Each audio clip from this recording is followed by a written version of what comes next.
नमस्कार दोस्तों, उत्कर्ष के इस ऑनलाइन डिजिटल प्लेटफॉर्म पर आप सभी का हार्दिक स्वागत और अभिनंदन। फिर एक नए जोश, नई उत्साह, नई उमंग, नए क्लेवर और नई फ्लेवर के साथ यूपीएससी के इस प्लेटफॉर्म पर उत्कर्ष के माध्यम से मैं आपको बताना चाहूंगा कि यूपीएससी अर्थात आईएएस के एग्जाम में इतिहास की क्या भूमिका होती है। दोस्तों आप लोग ध्यान रखना, वैसे इतिहास को लेकर एक समय में सबसे अधिक विद्यार्थी जो है आईएएस के एग्जाम में बैठते थे और आज भी ये पैटर्न कहीं ना कहीं बना हुआ है कि आज भी अगर कोई सबसे सुगम सब्जेक्ट माना जाता है जो बिना कोचिंग के किया जा सकता है वो है हिस्ट्री। हालांकि सबसे ज्यादा ऑप्शन सब्जेक्ट में कोचिंग करने वाले विद्यार्थी भी हिस्ट्री के होते हैं, लेकिन इतिहास इतना सुगम कैसे है? क्योंकि इतिहास को जो है आर्ट्स वाले बच्चे भी इजीली पढ़ सकते हैं, साथ ही साथ जो टेक्निकल बैकग्राउंड के बच्चे होते हैं, जो आईआईटीएंस होते हैं, एमबीबीएस वाले बच्चे होते हैं, इंजीनियरिंग बैकग्राउंड के बच्चे जो होते हैं वो भी इतिहास को लेते हैं। तो दोस्तों इतिहास की जो भूमिका है वो भूमिका एक तो आपको पता है, जो हमारा जीएस पेपर फर्स्ट है आईएएस में, हमारा जो जीएस का पेपर है उस जीएस पेपर फर्स्ट में आप लोगों को बताना चाहूंगा कि उसमें हिस्ट्री की एक बड़ी भूमिका है। वो भूमिका आप लोग ध्यान रखना। हिस्ट्री की भूमिका जो है वो बेसिकली प्रीलिम्स के एग्जाम के पॉइंट से भी है और मेंस के एग्जाम के पॉइंट से भी है। आज जैसा कि आप सब लोग जानते हैं कि जो प्री एग्जाम है उस प्री एग्जाम में हर साल 15 से 20 क्वेश्चन जो है वो हिस्ट्री वाले सेगमेंट से आते हैं। लेकिन दोस्तों ध्यान रखना, अब जो 15 से 20 क्वेश्चन हिस्ट्री से आने लगे हैं उसका नेचर जो है दिनों दिन बदल रहा है। लेकिन यह महत्वपूर्ण है कि 1520 क्वेश्चन जिस पार्ट से कवर हो रहे हो और वो भी स्पेशली एंशिएंट, मिडाइवल और मॉडर्न वाले पार्ट से अगर हम बहुत बेहतर तरीके से करें तो हिस्ट्री के इन 15-20 क्वेश्चन को इजीली कवर कर सकते हैं। कैसे कवर कर सकते हैं कि आप देखिए कुछ सब्जेक्ट ऐसे हैं जैसे इकोनॉमी, जैसे ज्योग्राफी, उसमें अपडेशन की बहुत ज्यादा आवश्यकता होती है। यहां पर हिस्ट्री में ज्यादा अपडेशन की आवश्यकता नहीं है, बल्कि हिस्ट्री में लगातार रिवीजन की आवश्यकता होती है। जितनी बार में इकोनॉमी का, ज्योग्राफी का एक बच्चा बार बार अपने नोट्स को अपडेट करता है, वहीं हिस्ट्री एक बार आपने बेहतरीन नोट्स तैयार किए और बेहतरीन नोट्स तैयार करने के बाद अगर आप उसका बार बार रिवीजन करते हैं तो निश्चित रूप से रिवीजन जो है वो आपके कॉन्फिडेंस को बढ़ाने में और आपके प्री और मेंस एग्जाम को पास करने में एक बहुत बड़ी भूमिका अदा करता है। साथ ही साथ दोस्तों, अगर आपने एक रिसोर्सेज को मतलब स्पेशली एनसीईआरटी को आधार बनाकर 15 से 20 क्वेश्चन के लिए प्रीलिम्स के इस महत्वपूर्ण पार्ट को तैयार कर लिया तो निश्चित रूप से प्री एग्जाम को पास करवाने में इसकी अहम भूमिका होती है। साथ ही साथ दोस्तों, जैसा कि पता है कि हमारा जो मेंस का पेपर होता है आईएएस के जीएस पेपर फर्स्ट में भी हिस्ट्री की भूमिका है। प्राचीन काल का इतिहास, मध्यकालीन इतिहास, आधुनिक भारत का इतिहास और विश्व इतिहास के माध्यम से लगभग 75 to 90 मार्क्स जो है वहां पर कवर होते हैं। तो वहां पर भी इतिहास की भूमिका है। सबसे बड़ी बात कि अगर आप इतिहास को एज ए ऑप्शनल सब्जेक्ट लेते हैं तो वहां पर भी हिस्ट्री सबसे लोकप्रिय सब्जेक्ट में से एक माना जाता है। इजीली मैटर उपलब्ध है, इजीली कोचिंग उपलब्ध है और सबसे बड़ी बात कि उत्कर्ष में हमारे हिस्ट्री की एक से एक बेहतरीन फैकल्टीज का पैनल बना हुआ है जो आपकी इस पूरी तैयारी को सुगम बनाने में, मजबूत बनाने में और रणनीतिक दृष्टिकोण से मजबूत करने में अहम भूमिका अदा कर सकता है। दोस्तों आप लोग ध्यान रखना, इतिहास जो है वो दिखने में बहुत बड़ा है, वो दिखने में बहुत तब बड़ा है जब बिना सोचे समझे आप इसके फैक्ट्स को याद करते हैं। जब बिना सोचे समझे इसके फैक्ट्स को याद करते हैं तो कहते हैं कि हिस्ट्री जो है वो केमिस्ट्री बन जाती है। आप अगर संकल्पनाओं को पहले याद करते हैं, कॉन्सेप्ट को तैयार करते हैं और कॉन्सेप्ट के आधार पर फैक्ट्स को उसमें उसके सांचों में ढालते हैं तो हिस्ट्री आपके लिए सबसे रोमांचकारी सब्जेक्ट बन जाता है। और आप जब उस हिस्ट्री के साथ जीते हो, हिस्ट्री के साथ उठते हो, हिस्ट्री के साथ जागते हो, हिस्ट्री के साथ सोते हो तो हिस्ट्री आपकी इस पूरी तैयारी में बहुत बड़ी भूमिका अदा करती है। लेकिन दोस्तों, सर क्या हिस्ट्री में भी करंट की आवश्यकता होती है क्या?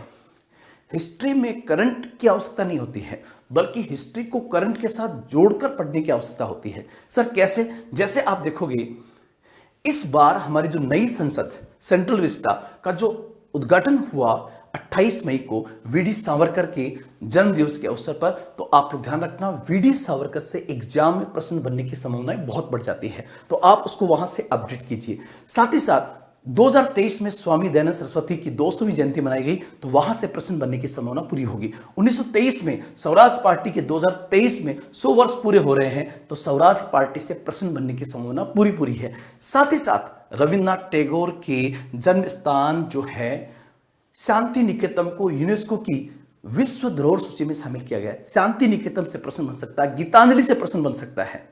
सबसे बढ़कर अरविंदो घोष की जयंती इस साल मनाई गई तो अरविंदो घोष कौन थे, क्या भूमिका थी। मेरा कहने का मतलब जब इतिहास आप पढ़ो तो इतिहास की उन घटनाओं को जरूर देखिए कि वहां से किस प्रकार से माइक्रो क्वेश्चन बन सकता है। कई बार दोस्तों जैसे विश्व इतिहास में अभी इजराइल फिलिस्तीन के बीच में जो चल रहा है हमास के साथ में, उसको लेकर कि जियोनिज्म क्या था, वहां से प्रश्न आपका क्रिएट हो सकता है। मतलब कई बार ऐसी घटना जिसका संबंध वर्तमान से है उसके अतीत से प्रश्न पूछ लिया जाता है। जैसे सोवियत संघ का विघटन हुआ 1990 के दशक में और अभी रशिया और यूक्रेन के बीच वार चल रहा है तो अपने आप में कहीं ना कहीं एक प्रश्न बनने की संभावना वहां से बनती है। अगर संयुक्त राष्ट्र में किसी प्रकार का रिफॉर्म्स हो रहा है तो हिस्ट्री में यूनाइटेड नेशन भी है, वहां से प्रश्न बनने की संभावना होती है। फ्रांस की क्रांति, अमेरिकन रिवॉल्यूशन, रशियन रिवॉल्यूशन, अगर उसका इंपैक्ट दुनिया में कहीं पर अब दिखाई दे रहा है तो वहां से प्रश्न बनने की संभावना होती है। इसलिए इतिहास एक ऐसा विषय है जिसमें अगर आप हिस्ट्री के रिसोर्सेज को सबसे पहले तय कर लेते हो कि मुझे यहां से इस प्रकार से पढ़ना है, तो वो जो मैटर आप सबसे पहले तय करोगे और वहां से 2-3 बार रीडिंग मारने के बाद आप अपने तरीके से नोट्स तैयार करते हैं प्री और मेंस के और उसकी डेली आंसर राइटिंग करते हैं, तो दोस्तों मैं मानता हूं कि हिस्ट्री से सबसे सुगम और सरल विषय आपको नहीं मिलेगा। और हिस्ट्री एक ऐसा सब्जेक्ट है जो आपके डे टू डे के जीवन में काम भी आता है। राष्ट्रीय आंदोलन के व्यक्तित्व के माध्यम से हमें पढ़ने का अनुभव मिलता है कि किस प्रकार मोहनदास करमचंद गांधी अर्थात गांधी जी, पंडित जवाहरलाल नेहरू, सरदार वल्लभ भाई पटेल, भगत सिंह, चंद्रशेखर आजाद, वीडी सावरकर, रासबिहारी बोस, लाला हरदयाल ने किस प्रकार देश के लिए अपना बलिदान किया। यह केवल आपके सब्जेक्ट के लिए नहीं दोस्तों, यूपीएससी आईएएस एग्जाम के साथ साथ हमारी डे टू डे की लाइफ को मोटिवेट करने में भी एक बहुत बड़ी भूमिका अदा करती है। आवश्यकता इस बात की है कि आप 2-2 फीट के कुएं 100 जगह खोदने के बजाय एक ही जगह पर 100 फीट का कुआं खोदिए। अर्थात सबसे पहले हिस्ट्री का बेसिक जो है उसको एनसीईआरटी को बेस बनाकर बहुत बढ़िया से पढ़िए। फिर किसी एक नोट्स को, जैसे आपने उत्कर्ष नोट्स को अपना प्रमाणिक और विश्वसनीय स्रोत बना लिया, वहां से आपने और अपडेट किया। अपडेट करने के बाद आपने अपने तरीके से बेहतरीन उसकी आंसर राइटिंग की और उसके क्लास नोट्स तैयार किए, तो निश्चित रूप से इतिहास जो है आपके यूपीएससी एग्जाम की इस पूरी कड़ी को पास करने में एक बहुत अहम रोल अदा कर सकता है। आप मिलना दोस्तों, तो हर 7वें बच्चे में से हर एक बच्चे आपको उसका ऑप्शनल सब्जेक्ट जो है हिस्ट्री रहेगा। वो इसलिए कहेगा यार हिस्ट्री मेरे ऑप्शनल में भी काम आ जाएगा और साथ ही साथ मेरे जीएस के अंदर भी हिस्ट्री की भूमिका होगी। लेकिन दोस्तों मैं एक कहना चाहूंगा कि जब हमारा जमाना था तब हिस्ट्री में राजा रजवाड़ों के प्रशासन के बारे में, उनकी वंश के बारे में वहां से प्रश्न ज्यादा आते थे।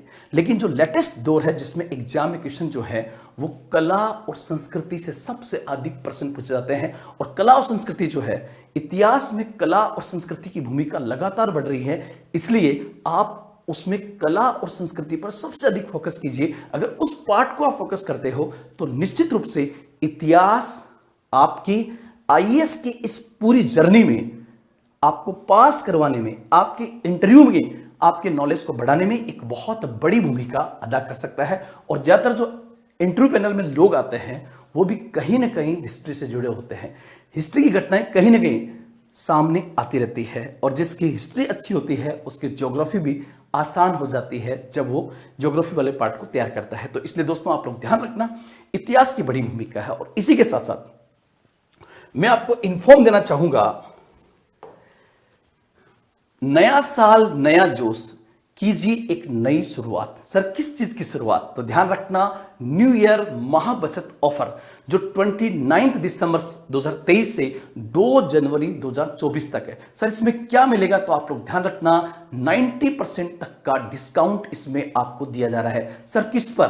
तो उत्कर्ष ऐप के लगभग 650 से अधिक जो हमारे ऑनलाइन कोर्सेज हैं जो उत्कर्ष ऐप पर अवेलेबल है उन कोर्सेज पर अप टू 90% तक डिस्काउंट दिया जा रहा है। यूपीएससी के सबसे गुणवत्तामूलक और सबसे किफायती ऑनलाइन कोर्सेज जो है वो आपको 90% डिस्काउंट तक मिल रहे हैं। लेकिन ध्यान रखना दोस्तों, ये ऑफर जो है ये न्यू ईयर महाबचत ऑफर जो है 29 दिसंबर से 2023 से लेकर 2 जनवरी 2024 तक है। इसलिए आज ही इस कोर्सेज को लेकर के अपनी तैयारी को सुगम बनाएं, मजबूत बनाएं और आईएएस में अपनी सीट को सुनिश्चित करें। इन्हीं शब्दों के साथ जय हिंद, जय भारत।